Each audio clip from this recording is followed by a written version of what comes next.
Life Unrehearsed, brought to you by Caregiver Crosswalk, Dementia Care Consulting. Never roam alone. And welcome back to Life Unrehearsed. Matt Del Vecchio here, specializing in life transitions, downsizing in the senior living industry. And I'm Corey Sirota, clinical social worker and psychotherapist, specializing in grief and loss. Corey, that song was called Salisbury Hill. Many people are familiar with that. It was Peter Gabriel, and he wrote this on the top of Salisbury Hill when he was considering leaving Genesis, which he did. And, he said the meaning of it, it's about being prepared to lose what you have for what you might get. It's about letting go. And quite interesting. Certainly resonated with me. I was in the corporate world and the rat race for about 25 years. And in my late 40s, jumped in the deep end and started Leanna Senior Transition Support. And I honestly haven't looked back since. It's been so gratifying working with seniors. And but it was at the time, it was a big step, I think, that many people have to face. And you've had a couple career changes in your life, or additions, I should say. For me, it's more like people will say it's amazing how much you have reinvented yourself many times, which is true. It's always around education, support services, and specifically grief and loss, for sure. But yes, we do have to reinvent ourselves. It's scary. Which is why I was particularly fascinated when I came across Chris Park. Chris is currently completing his Bachelor of Social Work, his BSW at McGill University, but he wasn't always a student. In fact, school after many doing a completely different profession. So we have Chris on the line today. He joins us for his experience of what it's like typically to be known as a quote unquote, air quotes, a mature student. Welcome to the show, Chris. Hi, Corey. Hi, Matt. Hey, Chris.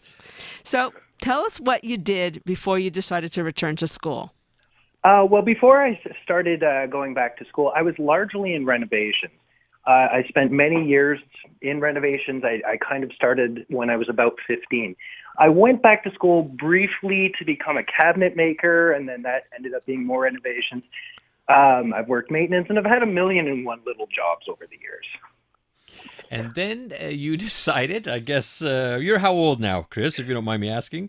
I turned 41 on last Friday, actually. Wow, really? Good for you. Happy birthday. Thank 41. you. And you said, you know what? I'm going back to school. And you happened to choose social work as your area to study in. I work with a lot of social workers in my world, and God love them. A ton of respect for them. Not an easy field. It really takes a special person to do that. What made you decide to go into social work? Well, I started with psychology, actually. As a kid, I had I went through a lot of issues. I started getting help from actually a social worker, and it started me on this path to wondering how people think, what makes up a person, what's working in there. I went back to school into psychology initially. I graduated from that, but I wanted something more boots on the ground. I wanted something that looked at all the different influences and spheres that really form a person. And social work was really what made it for me. It's really what I wanted to do. It's so interesting. So I have to ask you, what was the reaction from your family and friends when you decided that you were going from woodworking into social work? Well, I got a lot of looks. Honestly, it was my mother. I had been working renovations for many years. I had hurt my back. 3 herniated discs later, I had to find something else to do with my life. My mom said, why don't you give school another shot? I had gone back to school briefly. I believe it was in my early 20s, and I dropped out. So my mom said, why don't you give it one more shot? And I thought to myself, well, it's always been this unanswered question in my life. Could I have done it? And I thought, well, what do I have to lose at this point? Why don't I just try it with everything I have in me? And I've had a lot of success with it so far. Mom knows best, Chris. Yes. You're listening to Life Unrehearsed with Matt and Corey, and we have Chris on the line, Christopher Park, and he is now 41 years old, full-time in social work at McGill. And by the way, Chrissy, I wish you could see in the studio because Corey is beaming from ear to ear. After all, she is a social worker herself and teaches at McGill. He's my student. Oh, really? There's the connection. So, good on you for taking a really big leap. And You mentioned some of the family members' reactions, and I would imagine friends, buddies, other family members had some good things to say that were helpful, perhaps some that weren't so helpful. Can you tell us a few? Well, I try not to focus on the not helpful ones. I'm a social worker. I try to take things by the positive. That's You're my teaching them well, Corey. The strength-based practice. Thank you very much. You'll get the That's A. it. I did get a lot of helpful things, too. One of the great ones, actually, I got from a teacher who I don't remember even what teacher it was who said this to me, was that getting a degree in university or whatever is not really about proving what you know. It's about proving what you can do. Prove how you can learn and you can grow and you can work. And I thought to myself, that's exactly my situation. I wanted to be someone who just put the work in, got the degree, and was able to finally say, like, I did this, and I can prove to the world that I did this. So that was really the biggest one for me. I don't want to dwell on the negative, but the reason I wanted to ask the question was because if you could help us understand what isn't helpful, so somebody else contemplating going back to school, we don't say that to them. Oh, that's it. Well, what we don't say, Yeah. we don't say that it's weird. We don't say that they've done something that it's weird that they're doing that or it's unusual. The fact is that not every life follows the same course. A lot of lives are going to be beset by all sorts of difficulties and all sorts of weird veering off on the side. What we want is a life where we can feel accomplished in ourselves. And if it doesn't follow the same track as everyone else, then so be it. But you don't want to say that, oh, well, no one else is doing that, so you can't do that. Well, maybe you're going to be the first to do it, and maybe a lot of people will follow after you.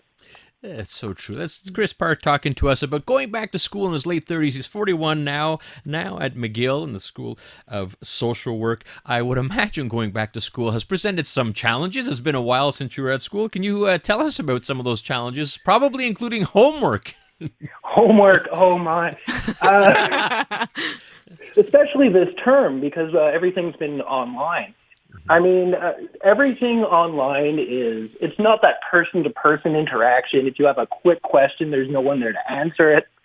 And so one of the biggest challenges for me this term is that social interaction. Believe it or not, someone in their 40s still talks with someone in their 20s. And that sort of support that you get, it just isn't there this term.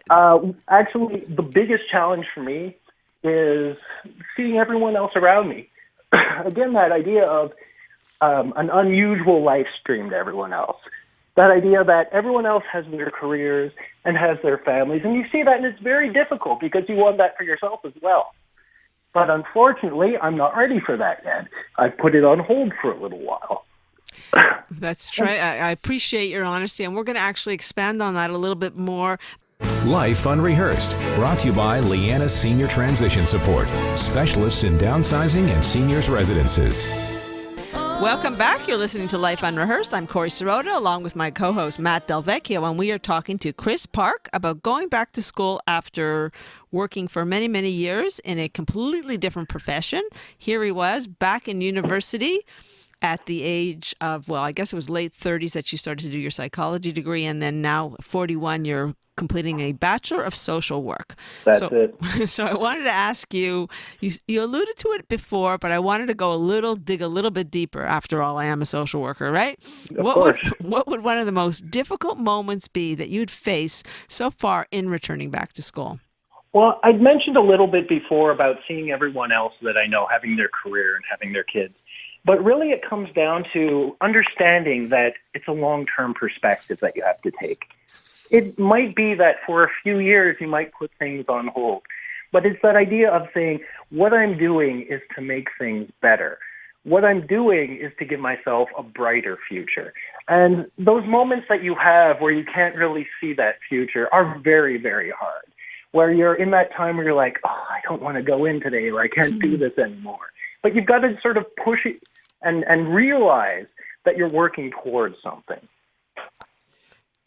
It's great advice. No, it is. And I'm just thinking of you, Chris, having to go through this. And I also think when I had to go back I didn't go back to school, but I switched careers in my 40s, and it was very stressful leading up to it. And I had a lot of support of family, a lot of soul searching.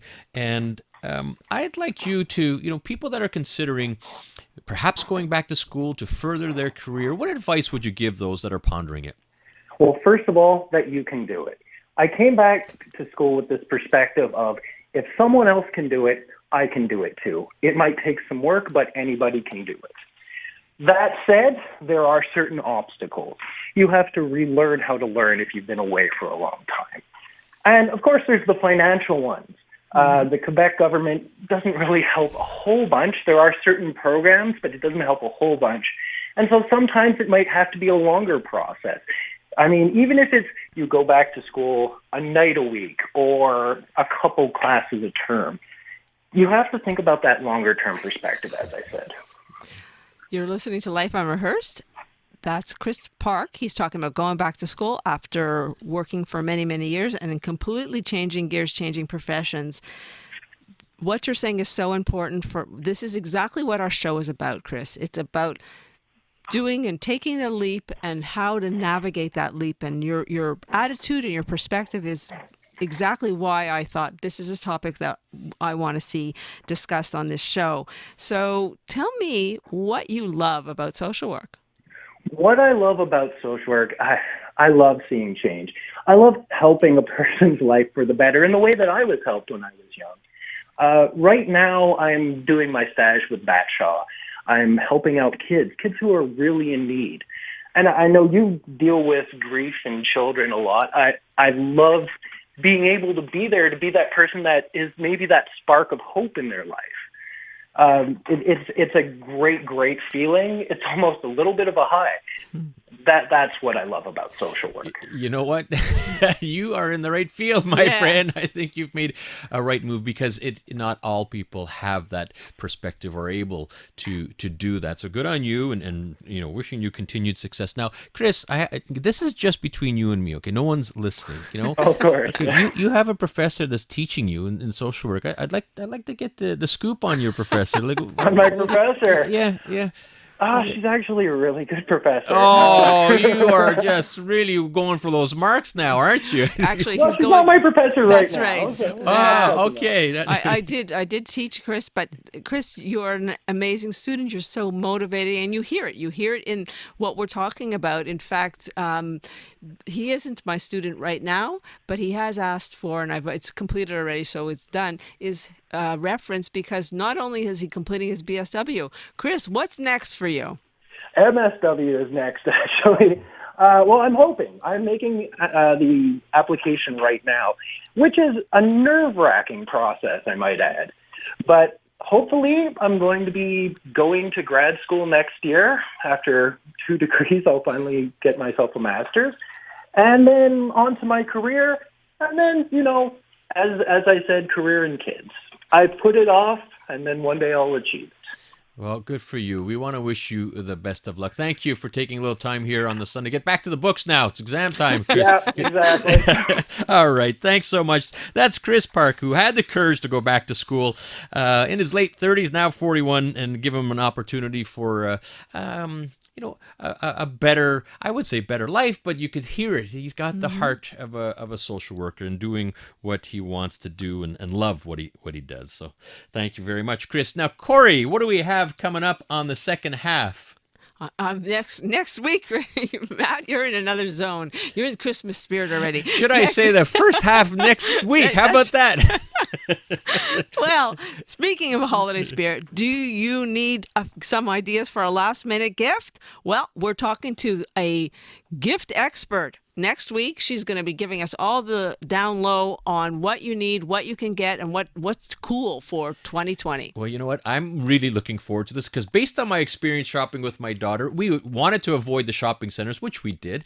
So we did the outlets yesterday and froze our butts off, quite frankly, because the lineups were still huge. So we may be looking forward to these last-minute gifts because we didn't get our wish list completed yesterday. So looking forward to hearing from Hillary. And you know what? We are honored. Next week, we will have national television broadcasting icon Peter Mansbridge, Corey, will be on our show, and we're going to talk about his new book called Extraordinary Canadians, and we're also going to get a little insight on himself, who is an extraordinary Canadian, and that's going to be next week on Life Unrehearsed. So thank you, everyone, for listening, and many thanks to our technical producer, David Simon. You can catch us every Sunday at 4 p.m. on CJD 800.